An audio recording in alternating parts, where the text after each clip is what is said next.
अंजनी कुमार उपाध्याय और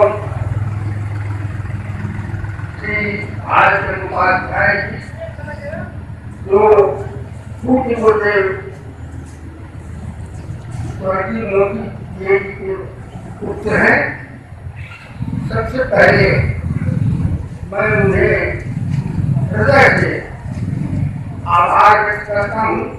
ये मेरे छोटे हैं, इसलिए यह तहे दिल से आशीर्वाद देता हूँ कि ऐसे यशस्वी व्यक्ति का और उनकी स्मृति में आज जो यह बनाया गया है, मैं जो यह सोच रहा था, लेकिन यह गीत बरहट के लिए यह गीत नहीं, बरहट के साहित्यिक जगत का यह गीत नहीं, यह गीत भोजपुरी जगत के उन्नयन का, उसमें प्रकाश भरने का यह प्रतीक मोती जी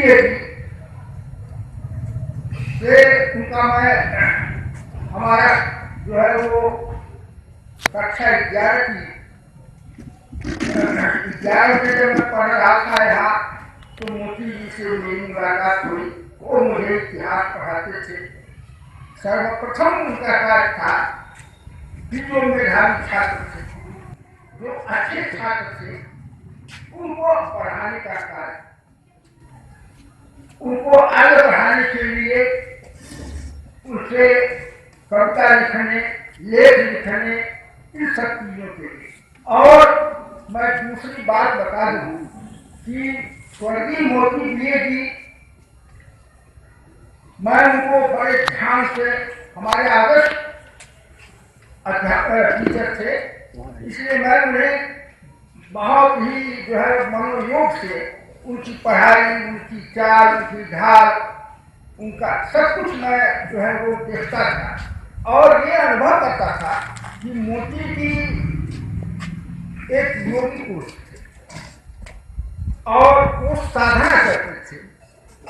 हमेशा हंसते रहना, दुख और दर्द की कोई बात नहीं, जो भी मिल गया उससे बड़े प्रेम से बात करना। और यही नहीं, वो जो उनके साथ जाता था बड़े प्रेम से, संभवतः वही प्रेम, वही दुलार अंजनी उपाध्याय के उनकी वाणी में मिलता है, उनके इसमें मिलता है, उनके स्वर में मिलता है।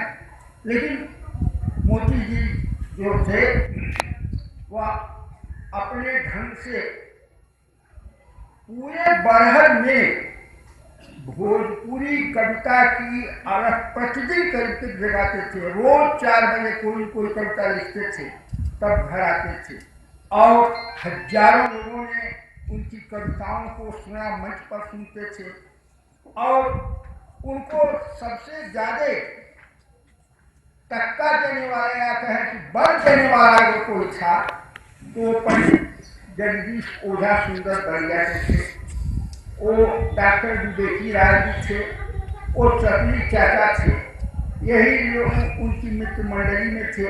वो जौनपुर के, जिसे नाम मैं भूल रहा हूँ, बहुत से गीतकार थे, ये सब लोग थे। और मोती जी के व्यक्तित्व में, उनके रोम रोम में भोजपुरी की मिठास, भोजपुरी का जो आत्मसम्मान है, भोजपुरी का जिसको कहते हैं कि जो तेवर है, वो सब कुछ उनकी वाणी में, उनके चाल चलन में, उनके अंदर जो है। और जब कभी भी भोजपुरी का किसी ने भी विरोध किया, मैं देखता था उनकी कार्यशैली का, उनकी गतिविधियों की, क्योंकि स्टाफ का वो लेक्चरर थे, आलोचना भी होती थी।